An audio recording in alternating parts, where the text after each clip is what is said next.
गोपीजनवल्लभा गिरिवरधारी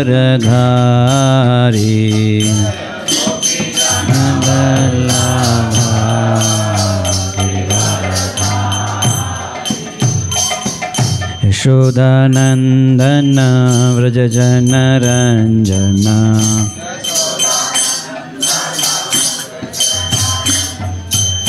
यशोदानन्दन व्रजजनरञ्जन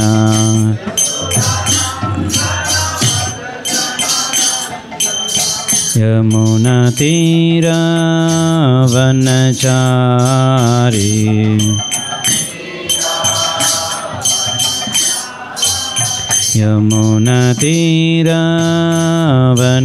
यमुनातीरवनचारी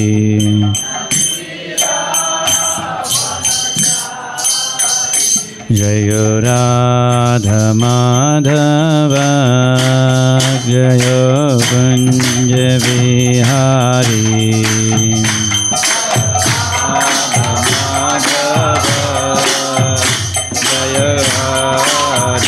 जय राधा माधव कुंज बिहारी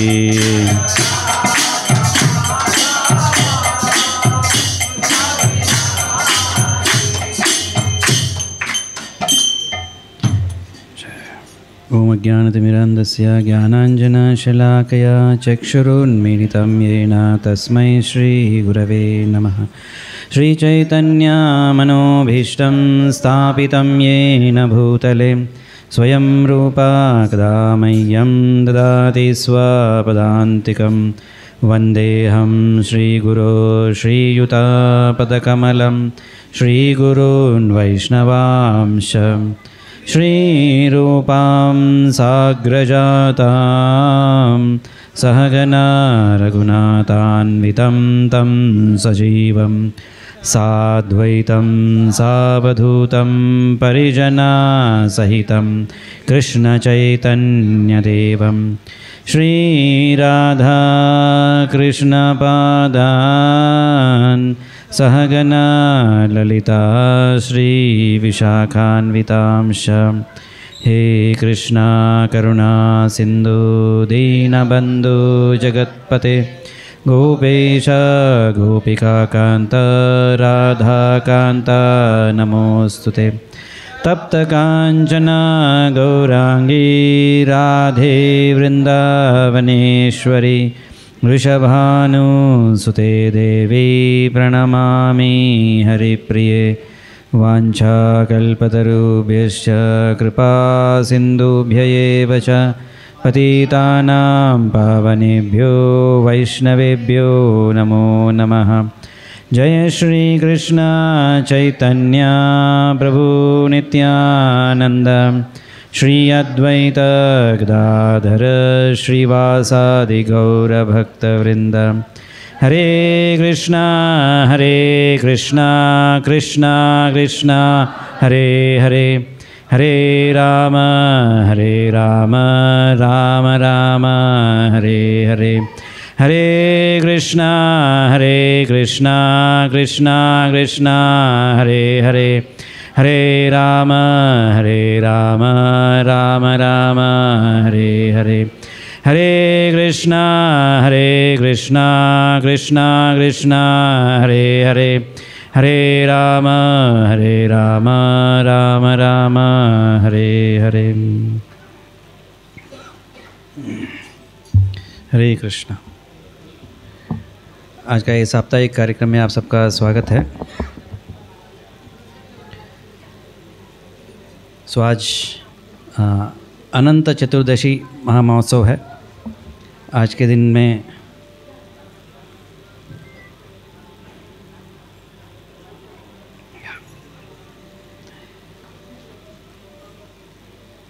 भगवान विष्णु के लिए एक व्रत भी होता है, चतुर्दशी व्रत करके। उसके बारे में ज़्यादा कुछ पता नहीं है, मगर ऐसा बोला जाता है कि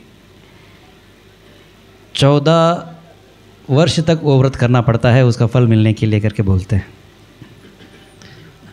तो ऐसे डिवोटीज ऐसा कुछ कभी किए नहीं है। मगर आज का दिन और एक महा महोत्सव होता है जिसका आवाज़ भी हमें सुनाई दे रहा है बाहर से। पूरा मुंबई रात भर जागने वाला है। हाँ, गणपति जी को बाय बाय बोलने के लिए इतने दिन तक हमारे पास आप सेवा किए हैं, हम आपको वापस भेज रहे हैं। तो मगर हमारे लिए खास करके गौड़ीय वैष्णवस के लिए आज का दिन बहुत महत्वपूर्ण है, क्योंकि आज के दिन में एक महान वैष्णव का तिरोभाव है, वो है हमारे श्रील हरिदास ठाकुर प्रभु। नामाचार्य हरिदास ठाकुर की जय। तो युग धर्म है हरिनाम संकीर्तन। जो त्रेता युग, जो सत्य युग, द्वापर युग, त्रेता युग में बहुत कठिन मार्ग से जो मुक्ति मिलता था, भगवत धाम जाने का प्राप्त होता था, तो इस कलयुग में बहुत आसान तरीके से किया गया है। चैतन्य महाप्रभु खास करके क्या किया उन्होंने? हरे कृष्णा कृष्णा कृष्णा हरे हरे, हरे राम राम राम हरे हरे। तो इस मंत्र का संकीर्तन करने का प्रचार किया है। तो इस भगवान का नाम का उच्चारण करने से ही हमें सारे सफल मिल जाता है करके चैतन्य महाप्रभु ने पूरा प्रचार किया है। तो इस माध्यम में चैतन्य महाप्रभु अपना जो लीला दर्शाते हैं, तो उनको सहायता करने के लिए भी बहुत सारे उनका एसोसिएट्स, अनुयायी लोग आ जाते हैं भगवत धाम से उनको सहायता करने के लिए। एंड एक एक उनका पार्षद के माध्यम से चैतन्य महाप्रभु एक एक तत्व के बारे में सबके समक्ष में उसको दर्शाते हैं। तो ऐसा बोलता है कि सनातन गोस्वामी के माध्यम से वो नम्र भावना के बारे में बताया करके। एंड आज जो है हरिदास ठाकुर, उनके माध्यम से उन्होंने नाम जप कैसे करना है, कितना ध्यान से करना है, कितना उसका भाव कैसे होना चाहिए, जो भक्त जो करता है, उन सब के बारे में उन्होंने हरिदास ठाकुर के माध्यम से बताया है। तो आशा करता हूँ कि आप सब लोग यहाँ पे नाम जप कर रहे हैं ना। तो कोई कर नहीं रहा है तो वापस करना चालू कर सकते हैं। एंड ऐसे बोलता है कि आज के दिन बहुत महत्वपूर्ण भी है कि हमारा महामंत्र का जप जो है, उसके बारे में हमने भी जो व्रत लिया है, उसके बारे में हम और एक बार सोच के, उसके बारे में और एक बार ध्यानपूर्वक हमारा वॉव्स जो है उसको थोड़ा और स्ट्रॉन्ग कर सकते हैं। तो जाते हैं, आज हरिदास ठाकुर का जीवन चरित्र तो बहुत लंबा है, देखते हैं हमारा इस समय में जितना हम कवर कर पाएँ उसके बारे में उतना कवर करते हैं। तो भागवतम भी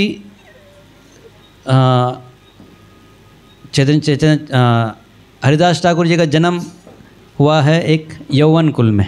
ऐसा तो एक मुसलमान के घर में उनका जन्म हुआ है। खास करके जो ब्राह्मण लोग रहते हैं, हिंदू लोग रहते हैं, सो सारे मुस्लिम्स को दूर रखते हैं। ये लोग यौवन हैं, इनको हम छूना भी नहीं चाहिए करके। चैतन्य चरितामृत में ऐसा भी उल्लेख आता है जहाँ पे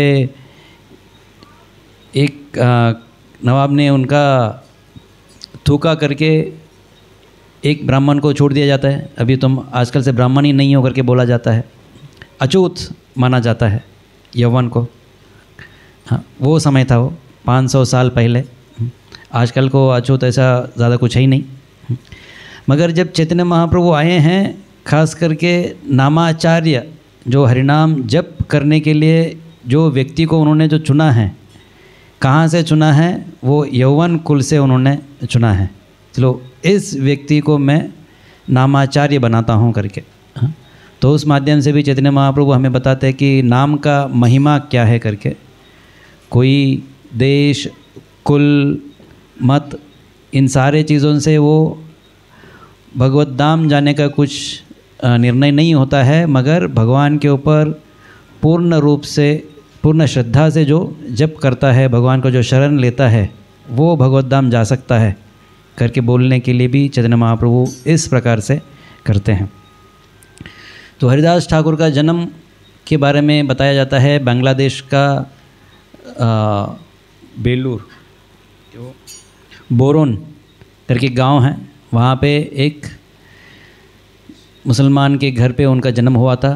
एंड उसके बाद वो बचपन से ही भक्त बने हैं करके बताते हैं। हाँ, भक्त कैसे बने, कहाँ बने, उसके बारे में ज़्यादा वर्णन नहीं है। हाँ, मगर बचपन से ही वो हरे कृष्ण महामंत्र का वो जाप कर रहे थे। एंड हरे कृष्ण महामंत्र का बहुत सारे गुणगान वो जानते भी थे। एंड साथ साथ में वो हरे कृष्ण महामंत्र का प्रचार भी वो कर रहे थे। ऐसे बोलते हैं कि चैतन्य महाप्रभु से लगभग 35 साल बड़े हैं हरिदास ठाकुर जी करके बताते हैं। तो वो अपने गांव में रहे थे। एंड वहाँ से वो एक जगह बहुत सारे घटना आती हैं इनके जीवन में। 2-3 घटना के बारे में हम चर्चा करेंगे। एक मुख्य घटना एक आता है बेनापोल में, जहाँ पे हरिदास ठाकुर जी वहाँ पे रहने लगते हैं। उनके गांव छोड़ के वहाँ पे एक निर्जन जगह पे पेड़ के नीचे बैठ के वहाँ पे एक छोटा सा कुटिया बना के सामने तुलसी महारानी रख के वहाँ पे वो जप कर रहे थे। तो आप लोग कितना जप करते हैं यहाँ पे? 4 माला, 8 माला, मैक्सिमम 16 माला। 16 माला जप करने के लिए 2 घंटा लगता है। तो हरिदास ठाकुर जी जब वहाँ पे बेनापोल में जप कर रहे थे, वो जप कर रहे थे 192 राउंड्स।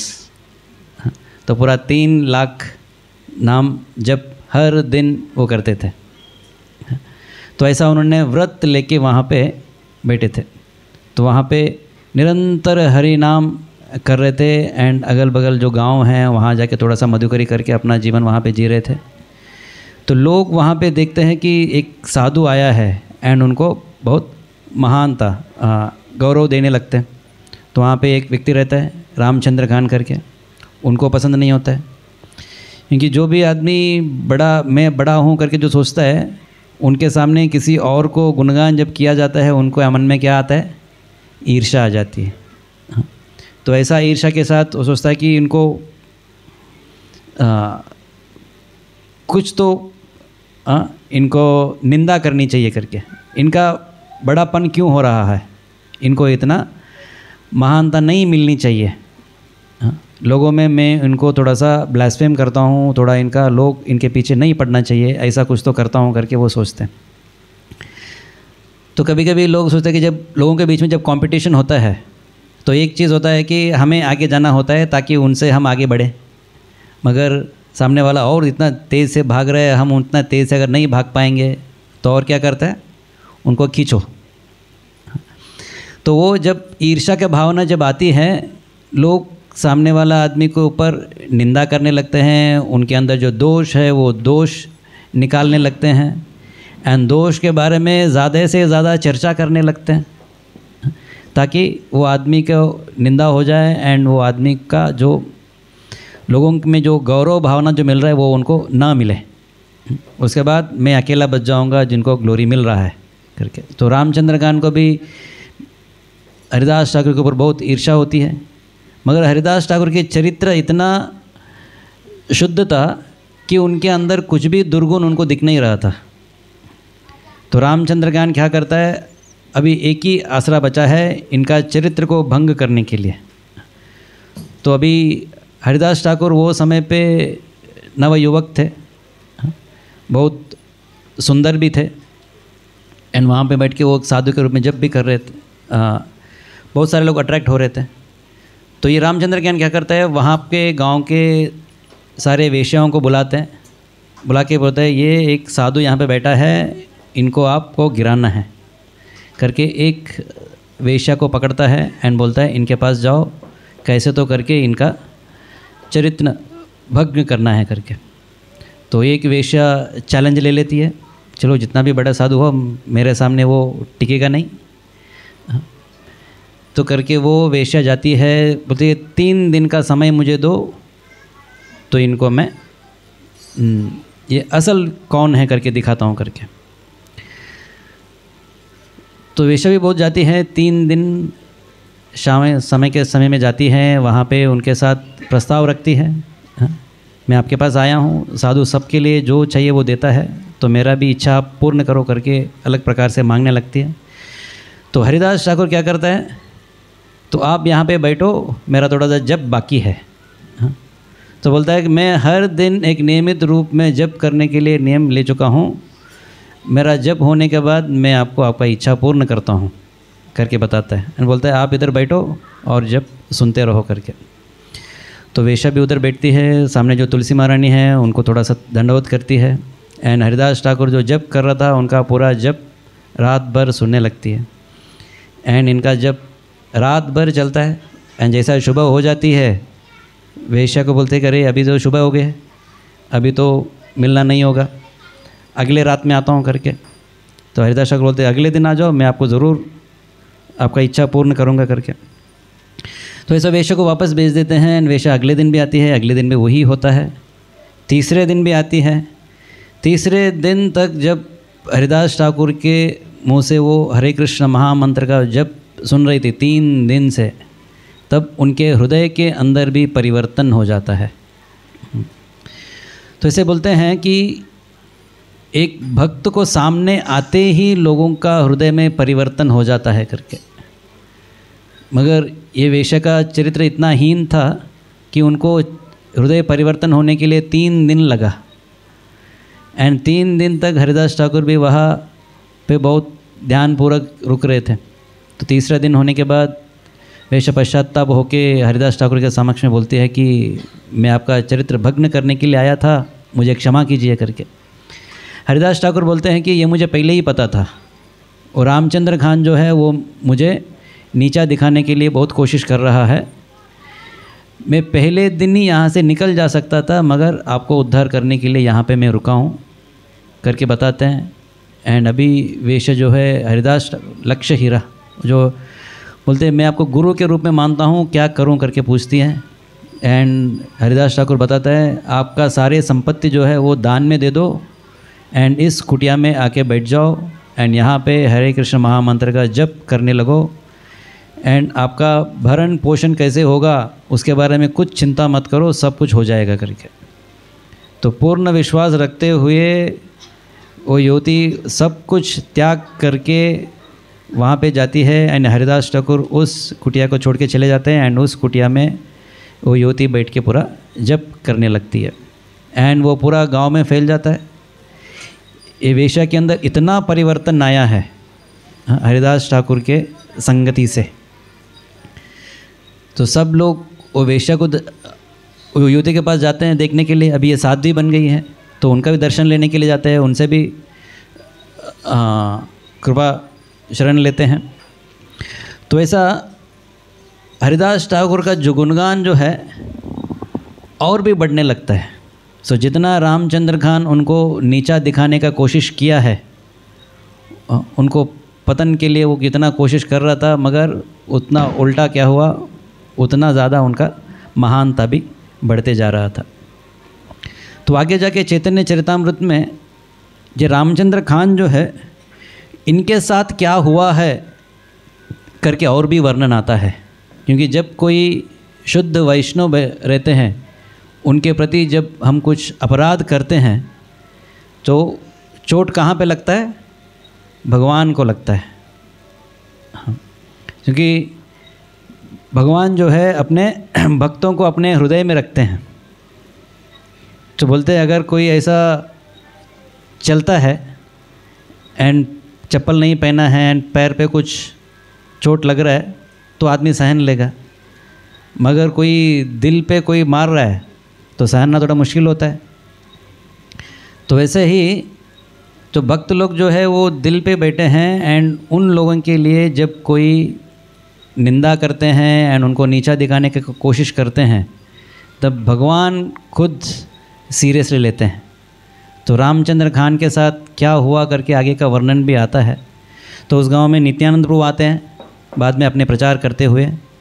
एंड रामचंद्र खान जो है वो बड़ा जमींदार टाइप का आदमी था वहाँ पे, टैक्स कलेक्टर था वहाँ पे, सब लोगों से टैक्स कलेक्ट करके वो गवर्नमेंट को देता था। तो बड़ा घर था, उनके घर के सामने दुर्गा मंडप था। तो नित्यानंद प्रभु आते हैं, वो दुर्गा मंडप में बैठते हैं। सभी रामचंद्र खान जो हरिदास ठाकुर को गौरव नहीं दे पा रहे थे, वो नित्यानंद प्रभु को भी कुछ सम्मान नहीं दे सकते। सो नित्यानंद प्रभु को जाके बोलते हैं कि ये आपके लिए उचित जगह नहीं है, बगल में एक गौशाला है, उधर जाके आप बैठिए, वो आपके लिए सफिशिएंट जगह मिलेगा आपको करके। बेसिकली एक तरह से निंदा कर रहे थे, आप यहाँ पे मत बैठिए, आप यहाँ से निकल जाइए करके। सो नित्यानंद प्रभु को वो समझ जाता है कि भाई ये मुझे ठीक से सम्मान नहीं दे रहा है, उल्टा मुझे यहाँ से उठ के एक गौशाला में जाके बैठो करके बोल रहा है। हाँ, बेइज्जती कर रहे थे। सो नित्यानंद प्रभु बोलते हैं सच ही है, ये जगह जो है एक सज्जन के लायक नहीं है, यहाँ पे गौ मांस खाने वालों के लिए ये लायक है करके बोल के चले जाते हैं। जैसे नित्यानंद प्रभु का वो शाप मिलता है, रामचंद्र खान के जीवन में और तकलीफ़ चालू हो जाता है। सो गवर्नमेंट टैक्स कलेक्ट करने वाला है तो थोड़ा कुछ तो पैसा वो बचा के रखता है, सब टैक्स तो गवर्नमेंट को देता नहीं है। वो आगे जाके गवर्नमेंट को पता चल जाता है। जैसे गवर्नमेंट को पता चल जाता है, गवर्नमेंट तो मुस्लिम्स का है, सो मुस्लिम नवाब वहाँ पे आते हैं, रामचंद्र खान को पकड़ते हैं, पीटना चालू करते हैं। सभी मुसलमान लोग हैं तो गाय को लेके आते हैं, दुर्गा मंडप में गाय को काटते हैं, वहाँ पे गाय खाते हैं, एंड वो पूरा गांव जो है, पूरा गांव को लूट के वो पूरा चले जाते हैं। सो चैतन्य चरितामृत में आगे जाके ऐसे बताते हैं कि एक वैष्णव को जब अपराध होता है, वो आदमी खुद नहीं मगर फिर पूरा गांव जो है वो भी पूरा हताश हो जाता है उसके माध्यम से, खास करके जब कोई बड़े आदमी ऐसा गलती जब करता है। तो ये एक तरह से हरिदास ठाकुर के महिमा के बारे में है, एंड एक वैष्णव को सम्मान करना और वैष्णव को उचित तरीके से नहीं देखेंगे तो क्या होगा उसके बारे में एक आता है। तो वहाँ से बेनापोल से हरिदास ठाकुर जी निकल जाते हैं, आगे जाते हैं, आगे जाके एक चांदपुरा करके एक जगह पे रुकते हैं वहाँ पे। तो वहाँ पे बलराम आचार्य करके एक ब्राह्मण थे, उनके घर में वो रुकते हैं। एंड ये बलराम आचार्य जो है वो हिरण्य पंडित एंड गोवर्धन मजुमदार, इन लोगों के लिए एक गुरु थे, माने एक फैमिली प्रीस्ट थे। तो ये हिरण्य पंडित और गोवर्धन पंडित कौन है? रघुनाथ दास गोस्वामी के पिताजी और काका जी है। सो इन दोनों के, रघुनाथ दास गोस्वामी के बारे में आप लोग सुने रहेंगे, हमारा षट गोस्वामी करके जो आता है उसमें से एक महान व्यक्ति आता है रघुनाथ दास गोस्वामी। उन्होंने भी अपना पूरा सब कुछ त्याग करके चैतन्य महाप्रभु के शरण में गए थे। सो वो रघुनाथ दास गोस्वामी को हरे कृष्ण महामंत्र के बारे में इतना प्रेम कहाँ से मिला है करके जब वर्णन प्रश्न आता है तो पता चलता है कि वो रघुनाथ दास गोस्वामी को बचपन में ये हरिदास ठाकुर के संगति मिली है। हाँ, ये चांदपुरा में जब वो रहते थे वहाँ पे रघुनाथ दास गोस्वामी उनका सांगत्य लेते थे, एंड वहाँ से उनको कृष्ण के प्रति प्रेम जागृत हुआ है, वहाँ से वो चैतन्य महाप्रभु का शरण में लिए थे। तो हिरण्य पंडित और गोवर्धन मजुमदार जो बड़े जमींदार थे, वो लोग वैष्णवों को बहुत सेवा करते थे, एंड अपने घर पे वैष्णवों को बुलाते थे, ब्राह्मणों को बुलाते थे, सबको बुला के वहाँ पे भागवत कथा होता था, चर्चा होता था सब लोगों के बीच में। तो उन सब के बीच में एक बार बलराम आचार्य बोलते हैं कि मेरे घर में एक महान वैष्णव आया है, हरिदास ठाकुर जी, तो उनको भी एक बार मैं बुलाता हूँ करके बोलते हैं। तो जैसे हरिदास ठाकुर आने वाले हैं करके सुनते हैं, सब लोग बहुत आनंदित हो जाते हैं। जो आदमी हर दिन 3 लाख नाम जप जो कर रहा है, तो उनको भगवान के प्रति कितना प्रेम होगा। तो सब हम लोग 16 माला जप करते हैं, 16 माला जप करते समय देखते रहते हैं और कितना माला बचा है, अरे अभी और 4 माला बचा है क्या, टाइम कितना हो रहा है, हमारा प्लान चलता रहता है। अभी आधा घंटा है, आधा घंटा में 4 माला ख़त्म हो जाएगा, उसके बाद मैं ये करूँगा वो करूँगा करके लगभग कभी कभी माला ख़त्म होते समय माला बाहर निकल के भी देखते हैं। कोई देखते हैं ऐसा माला बाहर निकल के देखते हैं, और कितना मनी बाकी है यार इतना लंबा क्यों दिख रहा है, जल्दी ख़त्म क्यों नहीं हो रहा है। अभी वो हमारा परिस्थिति है। हाँ, जैसे नाम जब जितना जल्दी हो जाए उतना जल्दी ख़त्म करके हम दूसरा कुछ और चीज़ करे करके हमारा मन भटकता रहता है, क्योंकि नाम के ऊपर इतना श्रद्धा नहीं है, नाम के ऊपर प्रेम नहीं, भगवान के प्रेम नहीं है, तो कलयुग का कंडीशनड सोल्स है, बद्ध जीव है, ये तो साधारण ही है। मगर ये सारे आचार्यों के माध्यम से हमें ये पता चलता है कि नाम जप करने में बहुत आनंद है करके। सो कृष्ण को सर्व सौंदर्य संग्रहम करके बोलते हैं। इस दुनिया में जितने सारे भी कुछ अच्छा सा सौंदर्य चीज़ जो है वो देखने के लिए अच्छा लगता है ना, लोग देखने के लिए पीछे जाते हैं कुछ, तो अभी सारे सौंदर्य जो है वो भगवान से ही आ रहा है। अभी सोचिए भगवान कितना सौंदर्य रहेंगे, लोग धन के पीछे पड़ते हैं एंड सारे धन जो है भगवान के पास ही है। सारे यश के पीछे लोग पड़ते हैं एंड सारे यश जो है वो कृष्ण भगवान में ही है। तो ऐसा कृष्ण जो है वो उनके नाम में ही पूर्ण तरह से वो रहते हैं। अभिन्नत्वम नाम नामिनी करके बोला जाता है, कृष्ण और उनका नाम में कुछ अंतर नहीं है। तो ये हरिदास ठाकुर जैसे जो आचार्यगण हैं वो इस पूर्ण रूप कृष्ण जो है उनको पूर्ण तरह से आस्वादन करते हैं।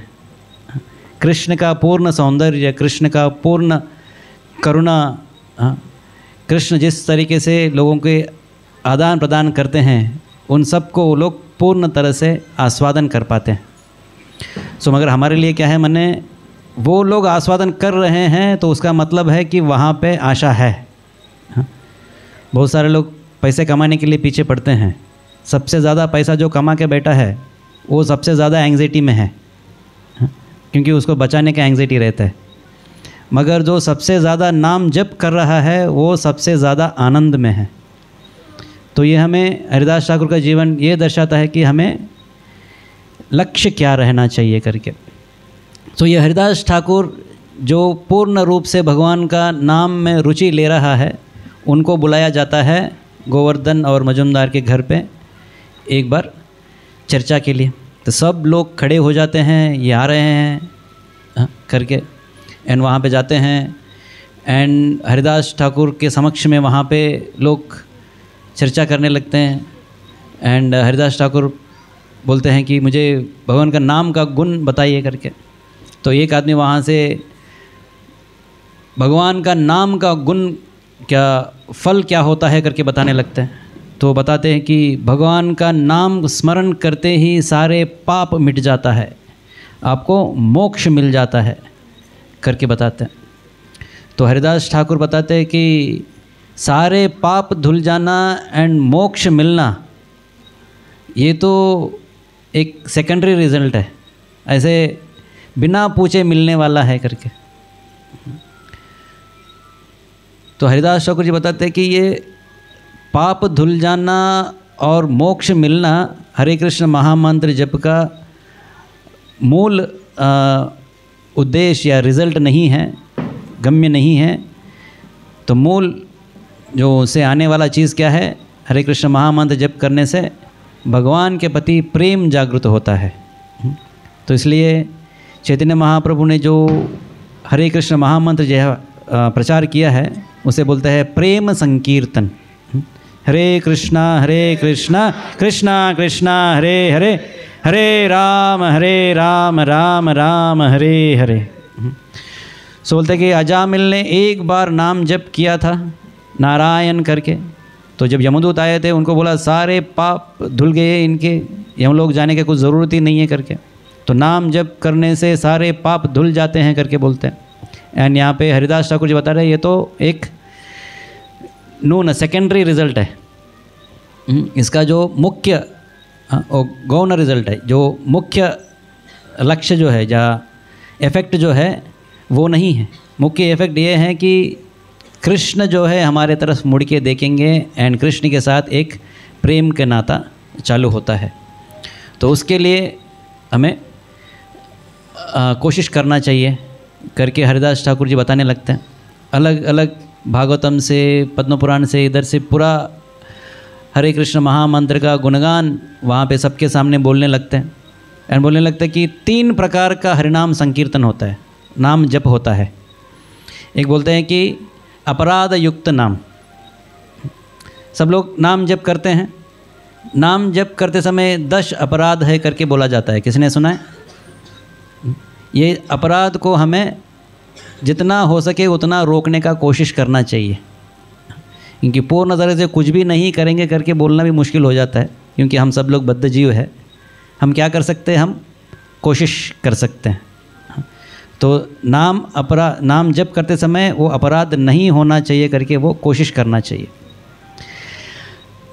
तो एक होता है अपराध युक्त नाम।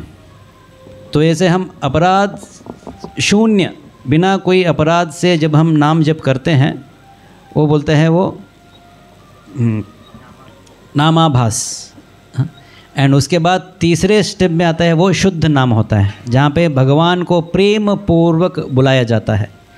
ये दूसरे स्टेज में क्या होता है? भगवान को प्रेम पूर्वक नहीं बुला रहे हैं, मगर इतना ही है कि अपराध नहीं कर रहे, क्योंकि प्रेम पूर्वक बुलाना बहुत बड़ी चीज़ है। हमारे अंदर भगवान के प्रति उतना प्रेम आना और हमें भगवान को इतना प्रेम से पुकारना बहुत दूरी की बात ही है, मगर अपराध नहीं होना इतना हम ध्यान में दे सकते हैं। तो हरिदास ठाकुर बोलने लगते हैं कि शुद्ध नाम छोड़ दो, नामाभास से ही आपका पूरा पाप धुल जाएगा और मुक्ति भी मिल जाएगा करके। तो नामाभास जैसे बोलते हैं कि सूर्योदय होने के पहले ही थोड़ा सा उजाला आ जाती है ना, सूर्य दिखता नहीं है मगर अंधेरा निकल जाता है। हाँ, तो उसको बोलते हैं कि नामाभास जैसा। हाँ, नाम का आभास माते हैं। तो सूर्य पूरी तरह से दिख नहीं रहा है मगर दिख रहा है करके लग रहा है, बिना अपराध के जब कोई जप करता है, मगर उससे ये पूरा अंधकार जो है निकल जाता है। तो अपना अपना काम हम चालू कर सकते हैं। तो वैसे ही नामाभास स्टेज पे आते ही आपको मुक्ति मिल जाता है करके शास्त्र बताते हैं। तो वहाँ से हरिदास ठाकुर जी बताने लगते हैं। तो नाम का गुणगान जब ऐसा होता है, इधर भी और एक आदमी बैठा हुआ रहता है, उनका नाम है गोपाल चक्रवर्ती, गोपाल चापल करके भी उनको बोला जाता है। सो अभी देखेंगे तो बहुत सारे ऋषिगण तपस्या करते हैं, किसके लिए? मुक्ति का प्राप्त करने के लिए। हज़ारों वर्ष तक वो लोग तपस्या करते हैं, कठोर तपस्या करते हैं, एंड उसके बाद भी मुक्ति मिलेगा क्या करके गारंटी नहीं होती है। तो ऐसा जो मुक्ति मिलना ही बहुत, वेदों में जो अलग अलग मार्ग जो दिया है, मुक्ति का प्राप्ति बहुत मुश्किल है। एंड यहाँ पे हरिदास ठाकुर जी भागवतम से बता रहे हैं कि नामाभास, बिना कोई अपराध से अगर आपने जप किया तो आपको मुक्ति मिल जाएगा करके बोल रहे थे। तो गोपाल चक्रवर्ती को बहुत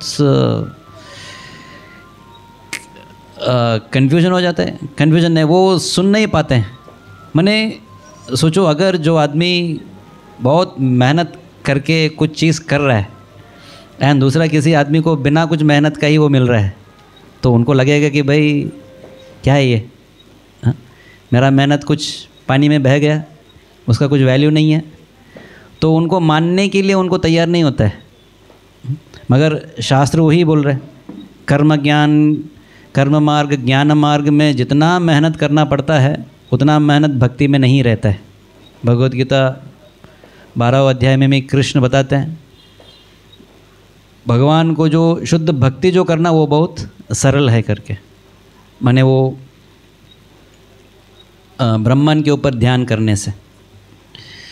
तो गोपाल चक्रवर्ती हरिदास ठाकुर के ऊपर चिल्लाना चालू करता है, अरे ये तो एक यौवन है, इनको कहाँ के शास्त्र पता चले गए, ये कहाँ से शास्त्र बोलने लगे, ये कुछ भी बोलते जा रहा है।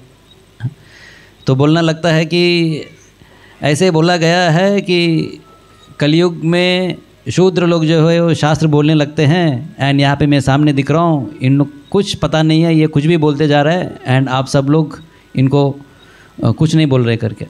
तो बाकी सब लोग हरिदास ठाकुर को मानता देते हुए इनको गाली देते हैं, भाई ये बहुत बड़े भक्त हैं, इनके साथ आप ऐसा व्यवहार नहीं करना चाहिए, ऐसा इनको निंदा नहीं करना चाहिए करके। मगर फिर भी गोपाल चक्रवर्ती सुनता नहीं है। सो वो बोलता है कि अगर नाम जप से अगर मुक्ति नहीं मिलता है तो आपका जो नाक कट जाएगा, करके वो बोल के ऐसे चले जाता है। एंड इनको भी जब रिज़ल्ट है बहुत तुरंत मिल जाता है। गोपाल चक्रवर्ती को बहुत तुरंत ही उनको लेप्रोसी आता है एंड वहाँ पे जो नाक जो है वो पूरा गलने लगता है। सो इधर भी एक पता चलता है कि जो आदमी भक्त के प्रति अपराध किया है, भक्त के प्रति एक नेगेटिव भावना एक अपने मन में रखा है, हाँ, तो उनको भगवान खुद शिक्षा वहाँ पे देते हैं। तो ये चांदपुर में वहाँ पे होता है। उसके आगे हरिदास ठाकुर निकल के और आगे जाते हैं, फुलिया करके एक गांव में जाते हैं, वहाँ पे रुकने लगते हैं। एंड ये फुलिया गांव जो है वो शांतिपुर के पास में होता है। शांतिपुर में कौन रहते हैं? अद्वैताचार्य जी रहते हैं। जय श्री कृष्ण चैतन्य प्रभु नित्यानंद श्री अद्वैत गदाधर श्रीवासादि गौर भक्त वृंद। सो अद्वैताचार्य जो है वो पंच तत्वों में से एक है। चैतन्य महाप्रभु आने के पहले से ही वो हरे कृष्ण महामंत्र का ये प्रचार में वो लगे हुए थे। सो चैतन्य महाप्रभु आने के लिए भी उनका एक ये अद्वैताचार्य एक कारण है। सो वो प्रचार कर रहे थे मगर लोग भक्ति ले नहीं रहे थे। एंड अद्वैताचार्य साक्षात कृष्ण को बुलाते हैं, अभी ये मेरे साथ नहीं हो रहा है, साक्षात आपको ही अभी आना पड़ेगा करके अद्वैताचार्य ज़ोर ज़ोर से पुकारने लगते हैं। सो अद्वैताचार्य कोई भी नहीं है, वो साक्षात महाविष्णु हैं करके बताते हैं। सो महाविष्णु बोल रहे कि सारे लोगों को उद्धार करना मेरे साथ नहीं हो रहा है, गोलोक वृंदावन से साक्षात कृष्ण को ही उतर के आना पड़ेगा करके। सो वो अद्वैताचार्य शांतिपुर में रह रहे थे एंड बगल में ही फुलिया में हरिदास ठाकुर जाके वहाँ पे रहने लगते हैं। सो जैसे हरिदास ठाकुर जी वहाँ पे आते हैं, अद्वैताचार्य बहुत खुश हो जाते हैं। एक भक्त को सबसे ज़्यादा खुश कब होता है? दूसरा और एक भक्त को देखने से। उल्टा ये भी बोला जाता है, अगर आपने एक भक्त को देख के आपके मन में संतुष्टि की भावना नहीं आई तो माने आपने उस भक्त के प्रति अपराध कर दिया करके। तो इस लेवल पे भक्त के अपराध के बारे में बताया जाता है, क्योंकि हम भगवान का भक्ति करने का कोशिश कर रहे हैं एंड कोई और वैष्णव है जो भी भगवान का भक्ति करने का कोशिश कर रहा है, तो उनका भक्ति देके हमें आनंद मिलना चाहिए। इस दुनिया में भगवान का भक्ति करता हूँ करके सोचने वाले कितने लोग रहते हैं? इतना बड़ा मुंबई है, डिवोटीज़ कितने लोग हैं? कितना 2 करोड़ 2.5 करोड़ मुंबई का पॉपुलेशन, तो उसमें से भक्त लोग कितने हैं जो लोग बोलते हैं कि मैं भगवत धाम जाने के लिए कोशिश करता हूँ करके, माने मैं भक्त हूँ मंदिर जाता हूँ करके बोलने वाले बहुत सारे लोग रहेंगे। मगर जन्म मृत्यु जरा व्याधि से पार होके मुझे भगवत धाम जाना है, मुझे भगवान का शुद्ध भक्ति करना है करके बोलने वाले कितने लोग रहेंगे? आपके ऑफिस में देख सकते हैं, आपका पूरा ट्रेन में जाते हुए देख सकते हैं, बहुत कम लोग मिलते हैं। तो लोग यहाँ पे जो लोग मिलते हैं अगल बगल में ही लोग हैं, भगवान का थोड़ा सा भक्ति करने का कोशिश करने वाले हैं। तो इतने सारे लोगों के बीच में अगर कोई भक्त हमारे सामने आ जाता है तो हमारा मन में आनंद होना चाहिए, प्रसन्नता आना चाहिए। तो सब लोग जो है वो इंद्रिय तृप्ति में लगे हुए हैं, उन सब लोगों से मिलजुल के मेरा एंग्जाइटी बढ़ता रहता है हमारा। अगर वैसा नहीं हो रहा है तो हमारे अंदर कुछ तो गड़बड़ है। भक्तों के माध्यम में आके हमें आनंद लेना चाहिए। तो हरिदास ठाकुर भी बहुत आनंदित हो जाते हैं यहाँ पे, अद्वैताचार्य बहुत आनंदित हो जाते हैं हरिदास ठाकुर जी यहाँ पे आए हैं करके। तो वो लोग भी बहुत संगत में रहते हैं, मिलजुल के हरिकथा में भाग लेने लगते हैं। तो एक बार क्या होता है, अद्वैताचार्य उनके घर पे श्राद्धा कर रहे थे अपने पितृ का।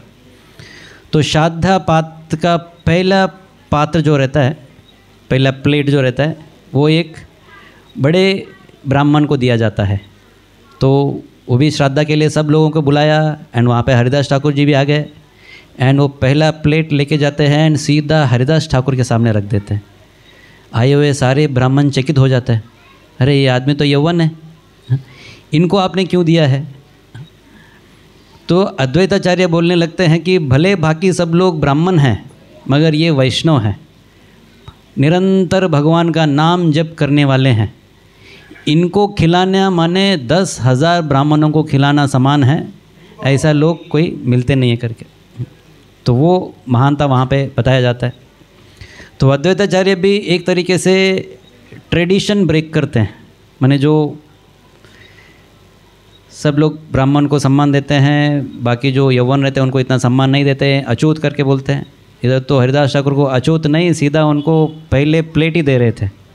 इनको आप उतना सम्मान हरिदास ठाकुर को वहाँ पे वो मिल रहा था। तो वो एक इंसिडेंट वहाँ पे होता है। तो वहाँ पे रहते समय और एक इंसिडेंट वहाँ पे होता है। लोकल खाजी एक रहता है, तो उनको हरिदास ठाकुर के जो महानता जो हो रही है वो देख के उनको भी बहुत ईर्ष्या होती है। कैसे तो करके इसको रोकना है करके वो क्या करता है, पास में एक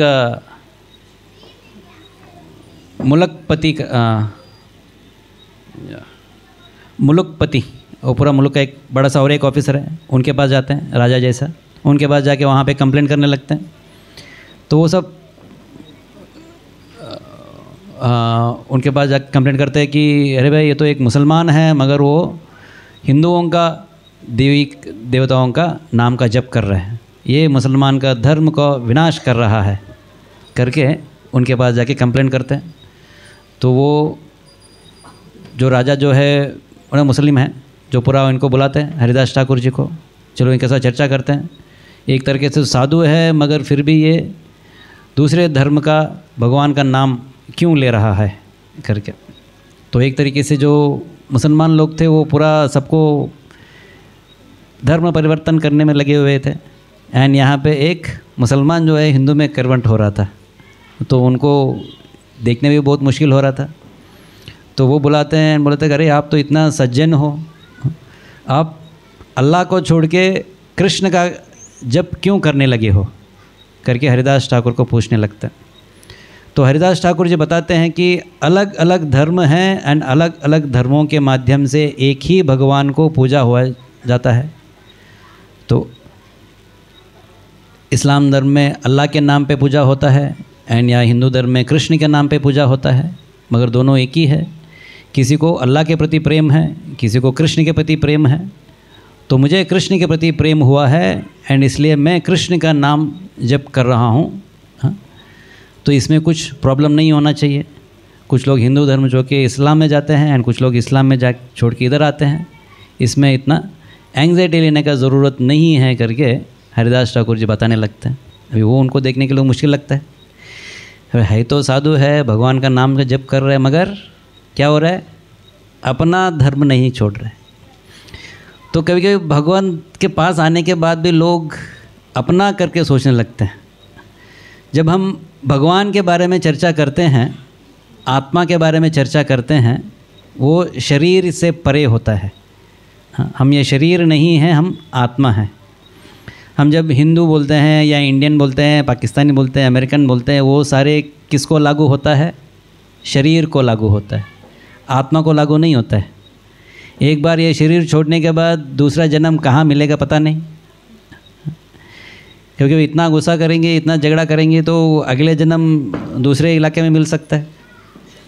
तो सारे जो नियम जो आता है वो शारीरिक हो जाता है, मगर आध्यात्मिकता में ये जाति, कुल, मत उन सब का विभेद नहीं रहता है। मगर बहुत सारे लोग ये मेरा है तो मैं इसको ही पकड़ूंगा करके पकड़ते हैं। वो लोग भौतिक स्तर से अभी तक ऊपर उठे नहीं हैं। तो राजा भी वैसा ही था, हरिदास ठाकुर को बोल रहा था कि जो भी हुए आप सबको उनको छोड़ना पड़ेगा, आपको वापस इस्लाम धर्म अपनाना पड़ेगा करके बताने लगते हैं। एंड खास करके खाजी भी आता है, बोलता है कि भाई आप एक आदमी को छोड़ दिया तो बाकी सब लोग ही वही रास्ते में जाएंगे। ये आदमी तो बहुत पावरफुल है, खुद जप करता है और बाकी लोगों को भी प्रचार करता है। तो वो नवाब जो है वो थोड़ा सीरियसली लेता है, अभी उनको पनिशमेंट देना चाहिए करके। तो बोलता है कि 22 मार्केट प्लेसेस, 22 जो मार्केट प्लेस जो रहता है वहाँ जाके पूरा क्या बोलते हैं वो, विपिंग, कोरडा, हाँ कोड़ा, हाँ, बोला कि उसको पूरा मारो। हाँ, सो वहाँ जाके पूरा उनको मारा जाता है। तो बोलते हैं 22 मार्केट प्लेस में उनको पूरा मारते हैं, पीटते हैं। हाँ, तो बोलते हैं कि कोई भी आदमी ये शिक्षा को 1-2 मार्केट प्लेस से ज़्यादा टिक नहीं पाता है। या बोलता है मुझे छोड़ दो करके, मैं आप जो मानेंगे वो करूँगा करके बोलता है, या नहीं तो अपना शरीर त्याग कर देता है। मगर हरिदास ठाकुर अपना पूरा नाम जप में पूर्ण तरह से मग्न थे, एंड जितना भी वो लोग मार रहे थे उनको कुछ लग नहीं रहा था।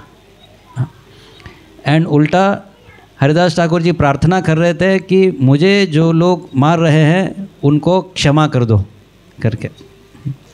तो आगे जाके चैतन्य महाप्रभु का महाप्रकाश लीला करके एक होता है, वहाँ पे चैतन्य महाप्रभु हरिदास ठाकुर को सामने लेते हैं एंड इस संदर्भ के बारे में बोलने लगते हैं।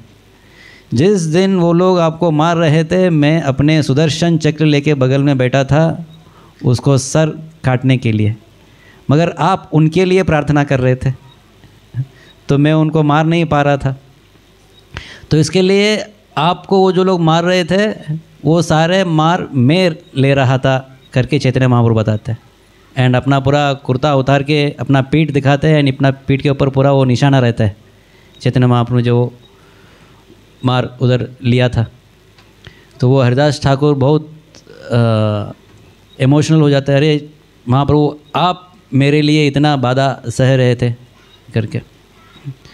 तो वो 22 मार्केट प्लेसेस में पूरा मार के हो रहा था, मगर फिर भी कुछ नहीं होता है। देन बाकी लोग थोड़ा सा प्रार्थना करते हैं, वो हरिदास ठाकुर जी समाधि में चले जाते हैं, उनको लगता है ये मर गया करके, तो उनको नदी में डाल देते हैं। एंड वापस वो निकल के आता है, वो खाजी और वो मुलुकपति उनके सामने। तो तब वो लोग मानते हैं कि भाई जो 22 मार्केट प्लेसेस में सह पाया एंड वापस हमारे सामने भी आ रहा है, ये तो महान शुद्ध भक्त रहेगा। तो उनके पैर पकड़ के पूरा माफ़ी मांग लेते हैं। एंड इनको कुछ गलती हुआ करके किधर उल्लेख नहीं है, क्योंकि उन लोगों ने माफ़ी मांग लिया है। तो आगे जाते हैं, ऐसा अलग अलग लीला चलता रहता है। एंड वहाँ पे जब चैतन्य महाप्रभु नवद्वीप में हरे कृष्ण महामंत्र का प्रचार चालू करते हैं, वहाँ तक हरिदास ठाकुर जी पहुँच जाते हैं। एंड नित्यानंद प्रभु के साथ में इन दोनों का एक जोड़ी रहता है, प्रचार करने के लिए जाते हैं। एंड हरिदास ठाकुर और नित्यानंद प्रभु 2 जन को पकड़ते हैं हरे कृष्ण महामंत्र सिखाने के लिए, जगाए और मदाए। नित्यानंद जाते हैं, जगाए मदाए को पकड़ते हैं, चलो इनको मुझे प्रचार करना है करके। बगल में हरिदास ठाकुर है। तो शाम को आके हरिदास ठाकुर जी अद्वैताचार्य के सामने बोलने लगते हैं। नित्यानंद प्रभु किधर भी घुस जाते हैं, एंड वो तो थोड़ा यंग है, वो भाग जाते हैं और लोग मुझे पकड़ते। एंड ऐसा मुझे थोड़ा तकलीफ़ हो रहा है प्रचार कार्यक्रम में करके। सो मगर ऐसा हो जाता है, आगे जाके जगाए मदाई भी उद्धार हो जाते हैं। आगे जाके चैतन्य महाप्रभु संन्यास ग्रहण करके जगन्नाथपुरी आ जाते हैं। एंड उसके पीछे पीछे अरे हरिदास ठाकुर जी भी जगन्नाथपुरी आ जाते हैं। तो चैतन्य महाप्रभु रहते हैं गंभीर में, उसके बगल उसके पीछे सिद्ध बकुल करके जगह है, तो वहाँ पे हरिदास ठाकुर जी के लिए एक जगह दिया जाता है, आप यहाँ पे स्थान रहिए करके। तो हम एक छोटा कुटीर बन के वहाँ पे हरिदास ठाकुर जी वहाँ पे रहते। सो जगन्नाथपुरी में बहुत सारे लीलाओं में हरिदास ठाकुर जी भाग लेते हैं। हाँ, एक खास करके एक चर्चा के बारे में आता है। तो एक बार चैतन्य महाप्रभु जाते हैं हरिदास ठाकुर के सामने एंड बहुत चिंता के साथ पूछने लगते हैं कि सारे यौवन जो है ये लोग, इनका उद्धार कैसे होगा। कम से कम जो लोग हिंदू लोग हैं, सनातनी हैं, कभी तो राम कृष्ण का नाम तो लेंगे एंड उसका उद्धार तो होता रहेगा, मगर यौवन जो है ये लोग, उनका उद्धार कैसे होगा करके चैतन्य महाप्रभु चिंतित होकर पूछने लगते हैं।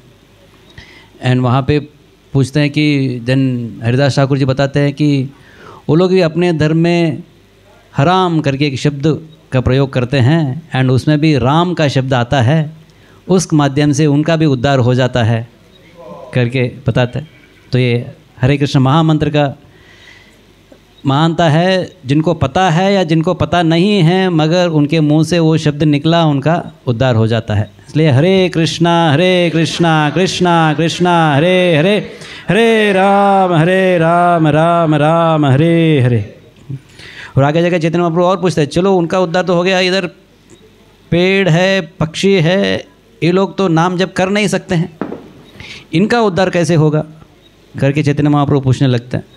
तो बोलते हैं, जब भक्त लोग जोर जोर से हरे कृष्णा कृष्णा कृष्णा हरे हरे, हरे राम राम राम हरे हरे करके जब जप करते हैं, एंड वो जब बाकी पेड़ पक्षी सब लोग जब सुनते हैं, उनका भी उद्धार हो जाता है करके बताते हैं।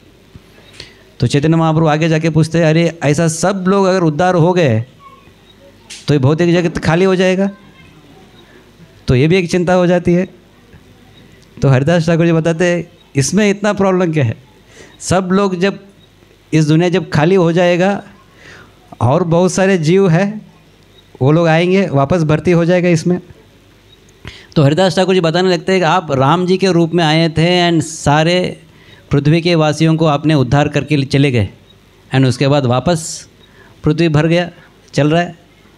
आप कृष्ण के रूप में आए थे एंड सबको उद्धार करके लेके गए, एंड वापस दुनिया में सब लोग आ गए।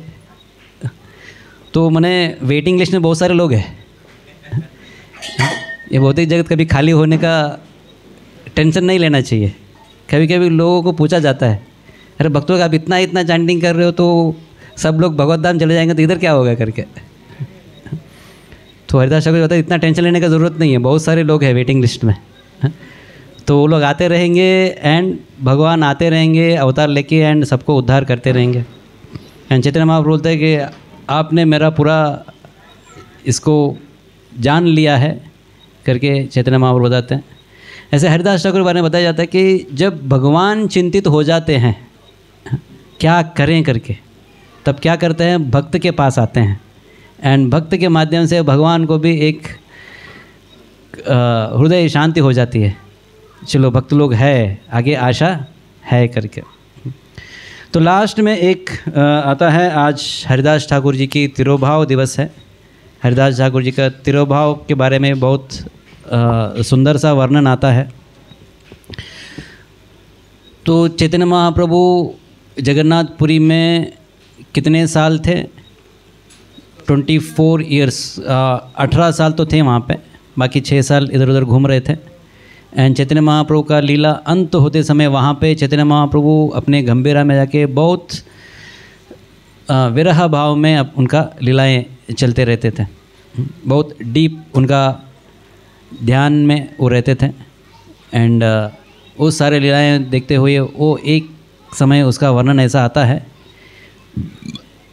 गोविंदा करके चैतन्य महाप्रभु के, ठीक है उसके पहले और बताता हूँ। जब हरिदास ठाकुर जी यहाँ पर रहते थे, जगन्नाथपुरी हैं, जगन्नाथपुरी में जगन्नाथ बलदेव सुभद्रा है, तो हरिदास ठाकुर जी भी वहाँ पे लगभग 18-20 साल तो रुके हैं, मगर कभी भी हरिदास ठाकुर जगन्नाथपुरी मंदिर में जाके दर्शन नहीं लिए, क्योंकि ऐसा रूल है कि जो हिंदू नहीं है वो लोग मंदिर में नहीं आ सकते करके। एंड हरिदास ठाकुर खुद बोलते हैं कि मैं तो एक पतित जीव हूँ, मैं अंदर कैसे जा सकता हूँ करके। तो उस माध्यम से हरिदास ठाकुर भी ये भी बता रहे थे कि भले अद्वैताचार्य मुझे पहले पात दे रहे हैं, भले चैतन्य महाप्रभु मेरे लिए सब कुछ कर रहे हैं, मगर वो सामने आके कभी भी मुझे ये फैसिलिटी चाहिए वो चाहिए करके कभी मांगते नहीं हैं। तृणादपि सुनीचेन तरोरिव सहिष्णुना अमानि नामान देन कीर्तनीय सदा हरि।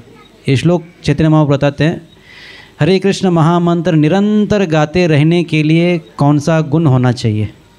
तृणादपि सुनीचेन, एक तृण से भी नीच अपने आप को नम्र होना चाहिए।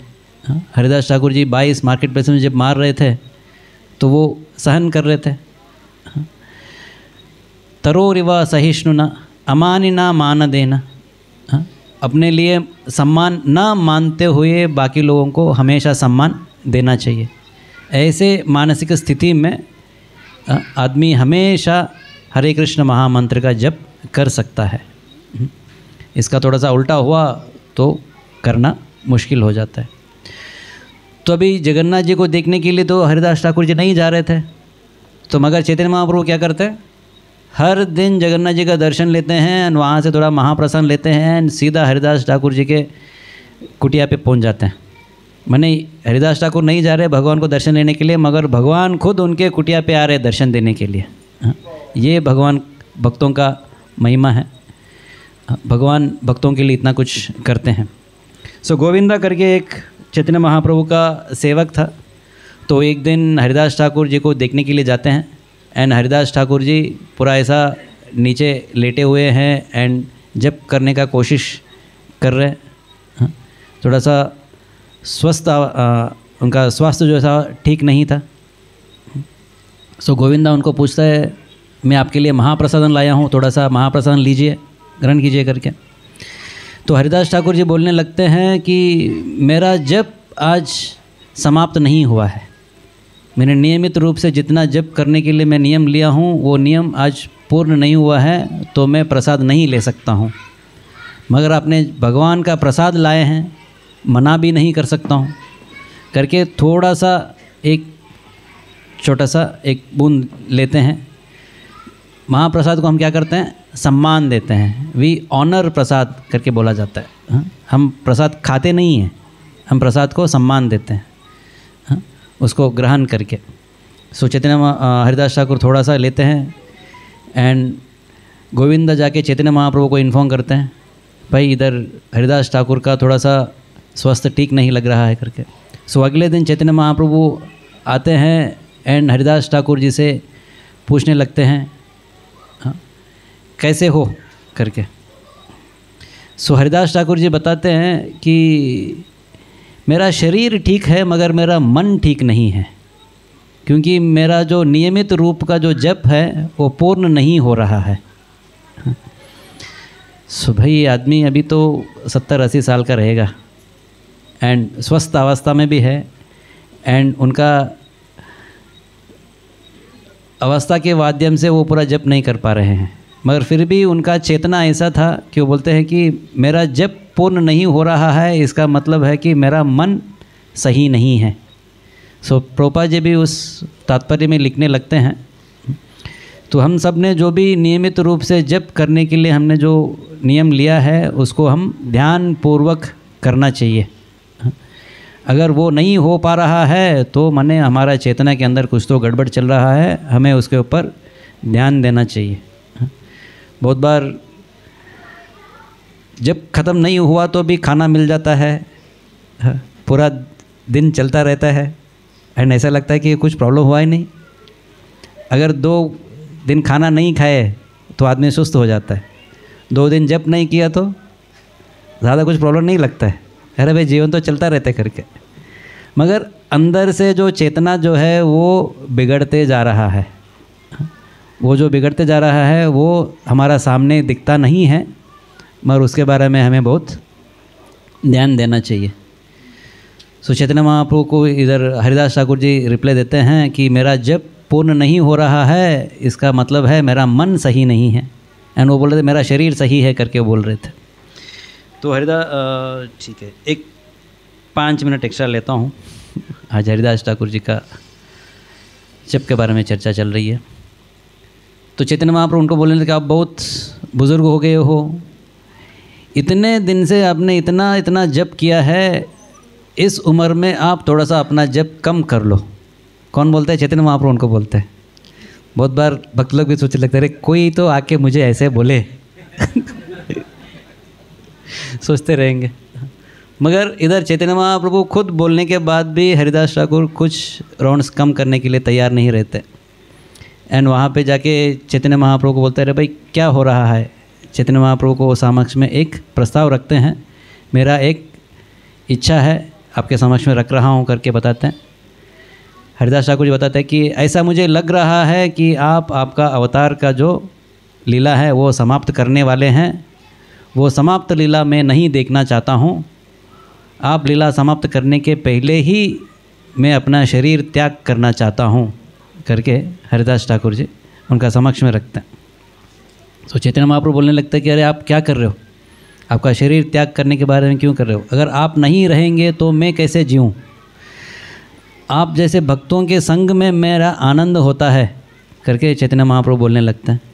हरिदास ठाकुर जी बोलते हैं कि मुझे ऐसा पेड़ के ऊपर चढ़ाइए मत, मैं एक क्षुद्र जीव हूँ, एक यौवन के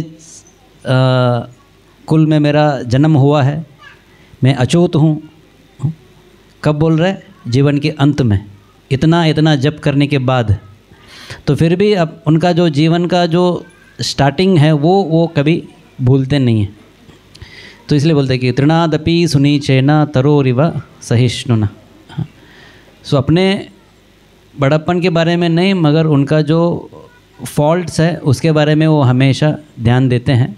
तो वो बोलने लगे मैं एक क्षुद्र जीव हूँ, मुझे इतना सम्मान देना ये आपका बड़ा गुण है।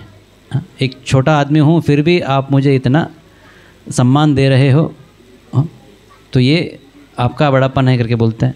चैतन्य महाप्रभु अगर आप नहीं रहेंगे तो मैं कैसे जीऊँगा करके बोलते हैं। तो बोलते हैं अरे इतना बड़ा एक छोटा सा मस्टर्ड सीड अगर वो चला जाता है तो ज़्यादा क्या नष्ट होता है?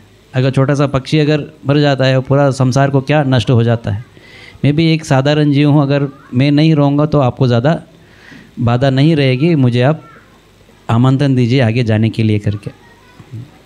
सो चैतन्य महाप्रभु वहाँ कुछ बोलते नहीं हैं। मध्याह्न का समय हो जाता है तो वहाँ पे निकल जाते हैं। तो अगले दिन सुबह सुबह वहाँ पे पहुँच जाते हैं। इसी दिन अनंत चतुर्दशी के दिन सुबह सुबह बाकी सारे भक्त लोगों को लेके हुए वहाँ पे हरिदास ठाकुर जी के कुटिया में पहुँच जाते हैं। एंड वहाँ पे पहुँच जाके पूछते हैं कि हरिदास ठाकुर जी को समाचार क्या है। एंड हरिदास ठाकुर जी बताते हैं कि आपके कृपा जो है वही समाचार है, तो आप मेरे ऊपर जो कृपा देना चाहते हो आप दीजिए करके। तो हरिदास ठाकुर जी का आखिरी इच्छा था कि चैतन्य महाप्रभु को देखते देखते उनके समक्ष में शरीर त्याग करने का। तो वो पूरा अरेंज करते हैं, सारे भक्त लोगों को साथ में लेके आते हैं एंड वहाँ पे कीर्तन चालू करते हैं। सो सुंदर सा कीर्तन चल रहा था। वक्रेश्वर पंडित जो है पूरा डांस कर रहा था, डांसिंग कीर्तन वहाँ पे चल रहा था। एंड उन सारे समक्ष में हरिदास ठाकुर जो है वो चैतन्य महाप्रभु को अपने समक्ष में रखते हैं। तो सारे जो भक्त लोग आए हैं उन सब का चरण धूलि लेते हैं। सो चैतन्य महाप्रभु को अपने समक्ष रखते हुए उनको देखते देखते अपने शरीर वहाँ पे त्याग देते हैं। तो वहाँ पे कीर्तन और ज़ोर से चालू हो जाता है। कभी कभी लोग बोलते हैं अरे इधर आदमी शरीर त्याग दिया है, यहाँ पे लोग कीर्तन कर रहे हैं। जब शरीर त्याग दिया जाता है तो लोग रोते हैं। एंड मगर यहाँ पे जो है एक तरह से बाधा भी है और एक तरह से आनंद भी है कि सारे लोगों को, भक्त लोगों को इतना पता है कि जब आदमी शरीर छोड़ता है वो आदमी का अंत नहीं है वो, मगर वो दूसरा शरीर में जा रहा है। एंड ख़ास करके जब एक भक्त शरीर छोड़ता है वो कहाँ जाता है? भगवत धाम जाता है। कम से कम कुछ अच्छे शरीर तो उनको मिलता है। एंड ख़ास करके जैसा हरिदास ठाकुर जैसा शुद्ध भक्त जब शरीर त्याग कर देता है सीधा वापस गोलोक वृंदावन पहुंच जाता है। तो एक तरीके से आनंद भी है, ये वापस इस भौतिक जगत का सारे कष्ट इतने दिन तक वो झेल रहे थे वो छोड़ के अभी भगवत धाम गए करके, मगर बाधा भी है, जितने दिन से हमें इनका संग मिल रहा था अभी नहीं मिल रहा है करके। तो चैतन्य महाप्रभु पूरा सब लोगों के साथ वो कीर्तन करते हैं। हरिदास ठाकुर जी का वो शरीर जो है अपने हाथों में लेते हैं एंड नाचना चालू करते हैं। तो इतना ज़ोर ज़ोर से वो नाचने लगते हैं एंड वहाँ पे सीधा लेके जाते हैं। जगन्नाथपुरी में समुंदर है, समुंदर के पास लेके जाते हैं एंड समुंदर में वो पूरा शरीर को नहलाते हैं। नहला के बताते हैं कि यहाँ इस दिन से इस समुंदर जो है वो एक तीर्थ स्थान बन गया है करके घोषित करते हैं। सारे भक्त लोग वो समुंदर का पानी पी लेते हैं। तो वहाँ से वो शरीर को लेके आते हैं, पूरा वो क्या बोलते हैं वो दफना देते हैं ना, समाधि कर देते हैं एंड वहाँ पे वापस और अच्छे से कीर्तन होता है। एंड चैतन्य महाप्रभु खुद आनंद बाज़ार में जाते हैं एंड वहाँ पे भिक्षाटन करना चालू करते हैं। क्यों? आज हरिदास ठाकुर जी का तिरुभाव दिवस है, सबके लिए मुझे फीस्ट देना है, तो इसके लिए आप मुझे कुछ दान दीजिए करके। तो सारे जो शॉपकीपर से उन सब से वो दान ग्रहण करते हैं एंड सब भक्तों को बिठा के वहाँ पे अपने हाथों से खिलाते हैं चैतन्य महाप्रभु। सो ऐसा हरिदास ठाकुर जी का तिरुभाव का महात्म्य भी आता है। सब लोग वहाँ पे भीष्मदेव का अंतिम क्षण याद कर रहे थे। जैसे भीष्मदेव भी अपने इच्छा से वो जाते हैं, जिस दिन मैं जाना चाहता हूँ कि वो डिसाइड करते हैं। एंड भीष्मदेव जाते समय साक्षात कृष्ण वहाँ पे खड़े थे। एंड यहाँ पे हरिदास ठाकुर भी खुद अपने इच्छा से जाते हैं एंड चैतन्य महाप्रभु उनके समक्ष में थे। एंड इनके लिए और एक एक्स्ट्रा भी था, हरिदास ठाकुर का शरीर को वो हाथ में लेके वो चैतन्य महाप्रभु नाच भी रहे थे। सो ऐसा हरिदास ठाकुर का महात्म्य आता है। सो नामाचार्य हरिदास ठाकुर की जय। हाँ, सो नाम के महिमा का गुणगान करने के लिए चैतन्य महाप्रभु ने हरिदास ठाकुर जी को चुना है। अपना जीवन के माध्यम से उन्होंने क्या क्या दिखाया, हरे कृष्ण महामंत्र जप करने में कितना दृढ़ता दिखानी चाहिए उसके बारे में उन्होंने दर्शाया। उनका जीवन में उनका क्या नम्र भावना रहना चाहिए उसके बारे में उन्होंने दर्शाया। एंड उनका जीवन में ऐसा शुद्ध भक्त के लिए भगवान क्या करने के लिए तैयार रहते हैं वो सब भी इनका जीवन से वहाँ पे दिखता है। तो आज का दिन हरिदास ठाकुर जी के लिए हम सब प्रार्थना करेंगे ताकि हमारा नाम जप भी अच्छे से हो जाए एंड नाम के प्रति थोड़ा सा हमें भी रुचि आ जाए। उनका जितना नहीं मगर हमने हमारा जो भी प्रण लिया है जप करने के लिए वो हम अच्छे तरह से कर पाएँ एंड बिना कोई वैष्णव अपराध के हरे कृष्ण महामंत्र अच्छे से हम करते रहें करके ये प्रार्थना से यहाँ पे मैं विराम लेता हूँ। आप सबका बहुत बहुत आभार है। सो नामाचार्य हरिदास ठाकुर की जय। हरे कृष्णा कृष्णा कृष्णा हरे हरे, हरे राम राम राम हरे हरे। हरे कृष्ण।